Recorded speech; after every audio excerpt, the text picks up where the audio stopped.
यहाँ मैं यश भारती जी आपके साथ ही चर्चा की शुरुआत कर देती हूँ अब, क्योंकि चुनाव का मौसम है। बयान, तीखे बयान हर पार्टी के नेता की ओर से दिए जा रहे हैं और एक तरफ राहुल गांधी कुछ कहते हैं तो सियासत गर्मा जाती है। बयान पर बयान, बयान पर बयान, सिर्फ सियासत क्या इन्हीं बयानों के इर्द गिर्द घूमेगी?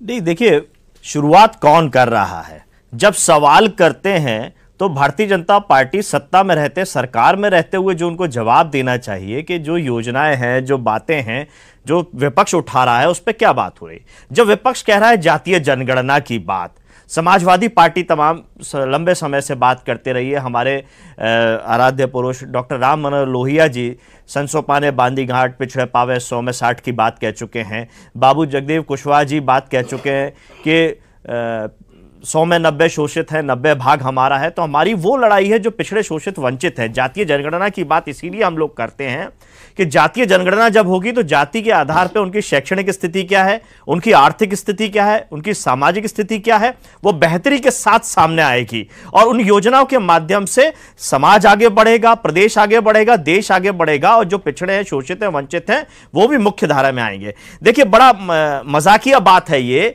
कि कितना मजाक हो रहा है देश के नागरिकों के साथ में कि 90% जो लोग हैं उनको एबनॉर्मल माना जाता है और 10% जो लोग हैं उन्हें नॉर्मल माना जाता है, यानी सामान्य माना जाता है। तो 10% जो नॉर्मल हैं वो किस आधार पर नॉर्मल हैं, कैसे सामान्य हैं, यह बात भी तो होनी चाहिए ना। जातीय जनगणना होगी तो स्पष्ट होगा कि जिनको एबनॉर्मल रखा गया है, क्यों रखा गया है, शैक्षणिक आधार पे, सामाजिक आधार पे, जात के आधार पे, आर्थिक आधार पे, उनको मुख्य धारा में लाने की बात होगी। देखिए, अक्टूबर में एक विज्ञापन निकलता है मध्य प्रदेश में, जो नए मेडिकल कॉलेजेस बन रहे हैं या जो और विश्वविद्यालय बन रहे हैं उसमें डीन की नौकरी के लिए 18 पद निकाले जाते हैं। अक्टूबर में जब निकालते हैं तो केवल 2 लोगों के लिए, सामान्य के लिए निकलता है और 2 ही ओबीसी के लिए निकलता है। सरकार बदलती है मोहन यादव जी के नेतृत्व में, फिर 6 फरवरी को वही विज्ञापन उसी चीज के लिए निकलता है। 18 में से 12 सामान्य वर्ग के लिए हो जाता है और ओबीसी की जो 2 वैकेंसी थी वो भी खत्म कर दी जाती है। तो हम यही बात कर रहे हैं कि आरक्षण खत्म किया जा रहा है, संविधान की मूल भावना के साथ छेड़छाड़ की जा रही है। अभी जबलपुर हाईकोर्ट ने बड़ी स्थिति स्पष्ट कर दी कि हमने 27% आरक्षण पे कोई रोक नहीं लगाई।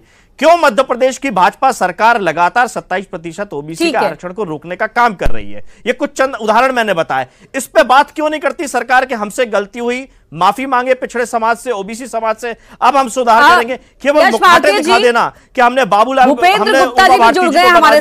गौर जी को बना दिया, शिवराज जी को बना दिया, मोहन जी को बना दिया। जिस प्रकार से समाजवादी के हमारे विद्वान साथी ने कहा कि उन्होंने कहा कि जातीय जनगणना समाज के समानता के लिए, अरे हम कहते हैं कि जातीय जनगणना इन्होंने समाज में भेद डालने के लिए ये नारा दिया है कि हम राहुल गांधी तो कह रहे हैं कि एक्सरे की तरह जातिगत जनगणना। देखिए, ये राहुल गांधी जी के बारे में देश पूरा इनसे बोल दीजिए, मना कर दें कि हम ओबीसी को आरक्षण नहीं देंगे और जातीय जनगणना नहीं कराएंगे। राहुल गांधी जी के बारे में देश पूरा जानता है, जहर घोल रहे हैं आप, मना तो करिए। ओबीसी को आरक्षण अगर किसी ने देने का काम किया है तो भारतीय जनता पार्टी की सरकार ने किया है, और ओबीसी को समान व्यवहार करने का काम किया तो भारतीय जनता पार्टी ने किया है, और हमेशा कांग्रेस ने और विपक्ष ने ओबीसी को छला है। भूपेंद्र गुप्ता जी, आपका जवाब। ये ऑर्डर है, ये ऑर्डर है 6 फरवरी का। 2 ओबीसी की डीन की सीट थी, वो भी आपने खत्म कर दी। 12 सामान्य को 2 थी, आपने 12 बढ़ा दी। ठीक है यश भारती जी, आप जवाब दे दीजिए जी। देखिए, भारतीय जनता पार्टी के लोग लगातार मंदिर की बात कर रहे हैं, हम बात कर रहे हैं सरकार की जो जिम्मेदारी है, सरकारी दल की जो जिम्मेदारी है, उस पर जवाब नहीं देते, झूठ परोसते हैं। मैंने तो इनको तारीख बता करके इनके विज्ञापन की बात बता दी, क्यों ओबीसी का अधिकार छीना, कोर्ट की बात बता दी, वो छीना, उस पर कोई बात नहीं कहना चाहते। वो शशांक शेखर जिसके रहते ये गुमराह किया है, जिसने कोर्ट के आदेश की अवहेलना करते हुए, गुमराह करते हुए सामान्य प्रशासन को दिया, आज वो भारतीय जनता पार्टी का सक्रिय सदस्य है। तो उसको क्यों भारतीय जनता पार्टी रखी हुई? तो ओबीसी के अधिकारों से वंचित करने।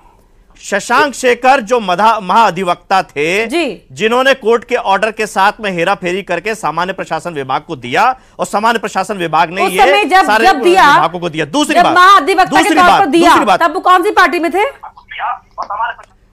वो किसी पार्टी में नहीं थे, वो समय सरकार के महाधिवक्ता थे, सरकार के महाधिवक्ता, और आज वो भारतीय जनता पार्टी के सदस्य हैं। जहां दूसरी बात, ये बार बार बात हो रही है, अपर्णा जी, ये बार बार बात हो रही है कि मंदिर के आमंत्रण की बात हुई, मंदिर के आमंत्रण की बात हो रही है। जेपी नड्डा जी नहीं गए, पूर्व राष्ट्रीय अध्यक्ष अमित शाह जी नहीं गए, राजनाथ सिंह जी नहीं गए, जितने भारतीय जनता पार्टी के वर्तमान और पूर्व राष्ट्रीय अध्यक्ष, प्रदेश अध्यक्ष है, वो नहीं गए। तो जो आरोप कांग्रेस के लिए, अन्य दलों के लिए, वही आरोपी भारतीय जनता पार्टी है। और अगर उन्हें आमंत्रण नहीं दिया गया,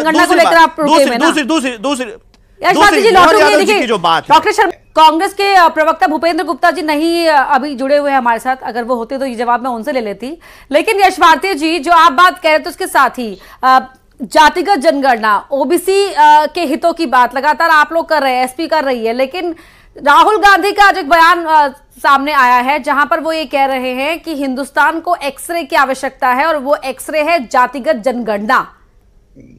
क्या इस बयान के साथ रहेगी एसपी?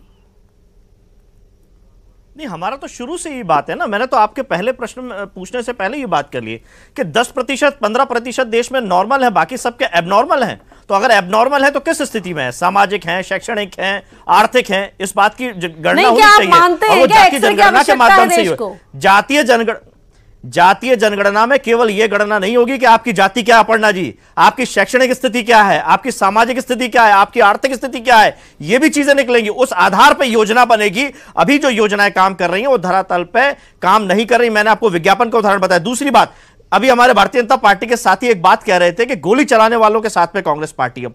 आज अयोध्या मंदिर निर्माण समिति के अध्यक्ष नृपेंद्र मिश्रा जी, वो गृह सचिव रह चुके हैं, और गृह सचिव रहते हुए अभी उन्होंने बयान दिया जब मंदिर निर्माण चल रहा था कि गोली चलाने का काम लोकल एडमिनिस्ट्रेशन बॉडी का निर्णय था, कलेक्टर और एसपी का था। जिस तरीके से माहौल खराब हो रहा था, कोर्ट के निर्णय के अनुसार काम हो रहा था, सारी चीजें हम लोगों ने उस तरीके। दूसरी बात, मोहन यादव जी यादव समाज के कार्यक्रम में लखनऊ शामिल होने जा सकते हैं, लेकिन मध्य प्रदेश की राजधानी में दो बड़े काम हो गए। यादव समाज का सबसे बड़ा संगठन, 100 साल पुराना संगठन अखिल भारतवर्षीय यादव महासभा, उसकी स्वर्ण जयंती का राष्ट्रीय अधिवेशन भोपाल में हुआ, उसमें शामिल नहीं हुए। राजधानी भोपाल का एक बड़ा संगठन राजधानी यादव समाज का प्रतिभा सम्मान कार्यक्रम और परिचय सम्मेलन, उसमें शामिल नहीं हुए, लेकिन लखनऊ जा सकते हैं। जैसा कि अभी वरिष्ठ पत्रकार ने, राजनीतिक विश्लेषक ने कहा कि संघ के एजेंडे पे चल रहे हैं वो। आप ही की बात पर 2 मिनट में भूपेंद्र सर आ गए। भूपेंद्र जी, पर्ची निकलेगी, पर्ची पढ़ करके बोलेंगे, पर्ची पे काम करेंगे। भूपेंद्र जी